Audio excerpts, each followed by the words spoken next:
Bom dia, boa tarde, boa noite, boa madrugada de Moscou. E é isso mesmo que vocês estão vendo. A nova caneca de Donetsk.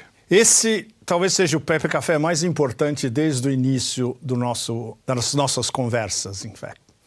Eu acabei de voltar do Donbass, onde eu passei quase uma semana absolutamente frenética e de uma importância absolutamente extraordinária se nós queremos ter o big picture total, não só do que está virando o mundo de ponta cabeça, para citar o Gramsci, a velha ordem morreu e a nova ordem ainda está surgindo, ainda não surgiu, e o tempo dos monstros se abate sobre todos nós, porque essa minha viagem para o Donbass, eu pensei nela há bastante tempo. Eu não fui antes porque não tinha as condições ideais.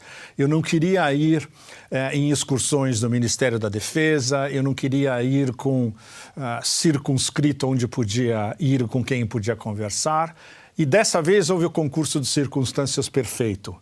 Os meus anfitriões absolutamente impecáveis, com as melhores conexões com batalhões em Donbass, em Donetsk, no campo e indo até Mariupol. E eu tive a oportunidade é o que a gente chama de mergulho deep dive, mergulho profundo. Eu mergulhei no mais profundo possível dos detalhes da operação militar especial e revisitando o Donbass. Eu não ia ao Donbass, eu fui em 2015, pouco depois do caldeirão de Debaltsevo, que selou a vitória da DPR, a República Democrática de Donetsk, e depois Lugansk, contra as forças neonazis de Kiev. E dessa vez, indo fundo não só em Donetsk, como nos entornos de Donetsk, muito perto da linha do front. A gente chegou até a incríveis 2 quilômetros apenas da linha do front, com os booms incessantes. E na linha do front, evidentemente, ainda mais barulhentos, de artilharia vindo da Ucrânia e de todo o poder de artilharia brutal saindo de Donetsk. Eu diria que sem isso, jamais eu poderia ter o big picture de toda a história. Uma coisa é você ser analista geopolítico e ver todos os fatores e todos os vetores de equações geopolíticas, desde os Estados Unidos até a OTAN, até todo o espaço euroasiático. E a outra coisa é você mergulhar a fundo no front, onde tudo isso surgiu e onde, no fundo, e isso foi algo que me ocorreu finalmente, uma formulação mais concisa possível.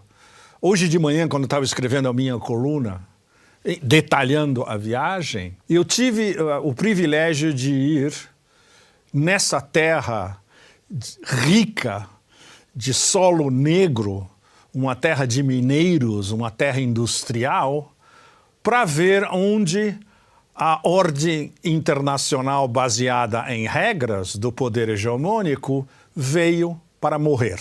Então, bom, vamos desde o início. Eu saí de Moscou e a gente entrou em Donetsk, na DPR, via Lugansk, porque uma série de estradas secundárias que encurtaram o nosso caminho. Então a gente entrou por uma fronteira relativamente limitada, que é usada apenas pelos locais, entre a Federação Russa, claro. Não se esqueçam que Donetsk e Lugansk agora fazem parte da Federação Russa, mas existe uma fronteira com um controle de alfândega e com controle de passaporte, porque essa é uma região em guerra.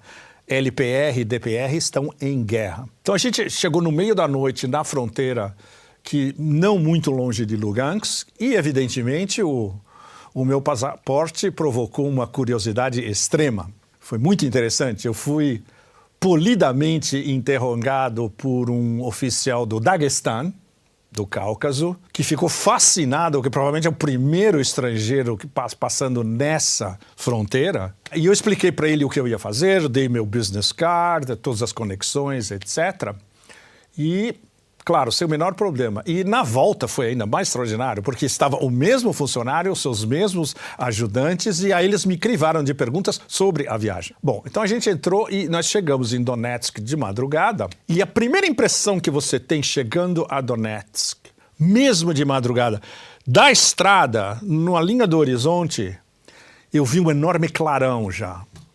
Que evidentemente eu sabia, bom, isso evidentemente é a artilharia russa, as bombas planantes, as gliding bombs russas, causando um estrago absurdo, um pouco à frente, que é justamente Avdiivka, que fica muito perto de Donetsk. A gente vai chegar nisso daqui a pouco. E chegando na cidade, a primeira coisa que você nota, depois de um intervalo de 9 anos, eu fui um ano depois do Maidan, quando a vitória da DPR e da LPR estava assegurada sobre os ucranianos, em 2015, há 9 anos atrás, a primeira coisa que você nota é que ainda é uma cidade em guerra, o que é um absurdo absoluto. Existem uma série de razões por que os bombardeios constantes, vindo de Avdiivka, especialmente em cima de Donetsk, não foram repelidos. É algo que eu perguntei aos comandantes depois. Eu tive várias respostas, uma delas eu vou dizer para vocês daqui a pouco, e foi a mais esclarecedora. Então, a primeira coisa que você sente são os booms, tanto do que está entrando, atacando a cidade, quanto especialmente do que está saindo, que é muito mais barra pesada, atacando especialmente diversas linhas do front, e especialmente Avdiivka. E Avdiivka agora não só tem artilharia pesada russa em cima, como tem forças especiais, tem uma nova série de carros armados, e mais uma bateria nova de drones, e foi o tema das conversas praticamente todo dia. A queda de Avdiivka, ou a conquista de Avdiivka, pode ser em uma questão de dias ou, no máximo, semanas. E os ucranianos sabem disso porque eles estão deslocando algumas das suas melhores forças para defender Avdiivka, o que é praticamente impossível porque Avdiivka está sendo completamente cercada pelas forças russas, pelas forças especiais do exército de Donetsk e pelos os diversos batalhões que trabalham em coordenação com o Ministério da Defesa russo. Bom, aí na manhã seguinte começou a nossa, eu poderia definir como uma espécie de Magical Mystery Tour, para lembrar os Beatles, itinerante, de ícones itinerantes nas linhas do front. Os meus anfitriões e o pessoal dos batalhões cristãos ortodoxos de Donetsk me levaram um atrás do outro, a um batalhão atrás do outro, basicamente. Nós visitamos pelo menos 4 QGs de batalhões cristãos ortodoxos, porque eles estavam sendo visitados por um pastor militar que estava abençoando não só os QGs, como as barracas, né? Os dormitórios dos novos voluntários que assinaram um contrato como voluntários para atuar nos diversos fronts de Donetsk e em Donbass. Eles estavam sendo abençoados por esse pastor itinerante e por outro pastor que veio de Moscou também, especialmente para essa viagem, com ícones importantíssimos itinerantes também.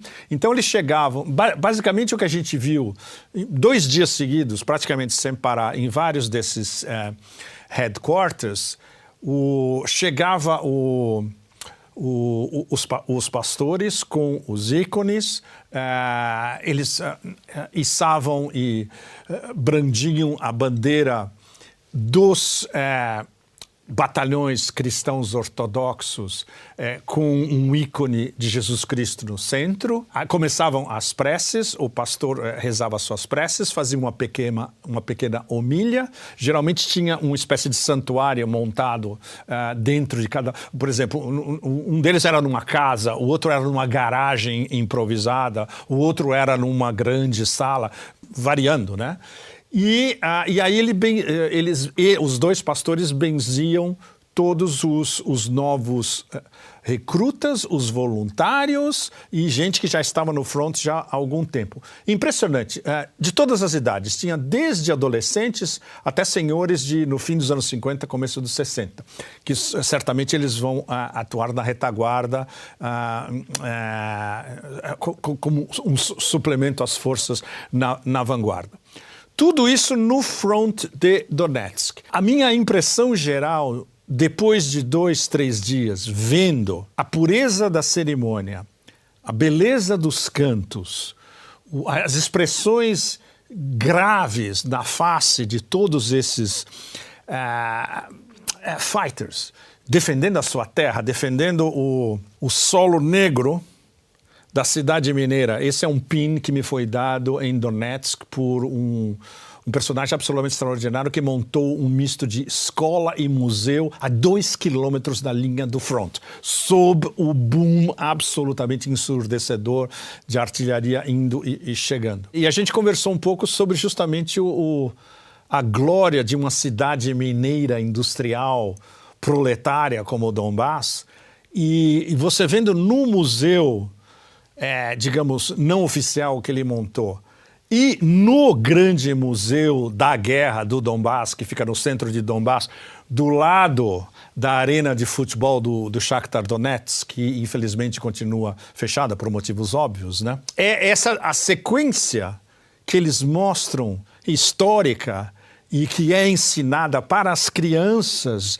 de Donetsk, da grande guerra patriótica, que nós no Ocidente chamamos de Segunda Guerra Mundial, com o sacrifício de 27 milhões de cidadãos civis e soldados, especialmente civis, de toda a União Soviética. O desastre, podemos dizer, da intervenção soviética no Afeganistão, caindo justamente na armadilha dos americanos, a famosa armadilha organizada por Brzezinski, de dar um Vietnã para os soviéticos no Afeganistão, e muita gente de Donbass fazia parte do exército soviético que combateu no Afeganistão.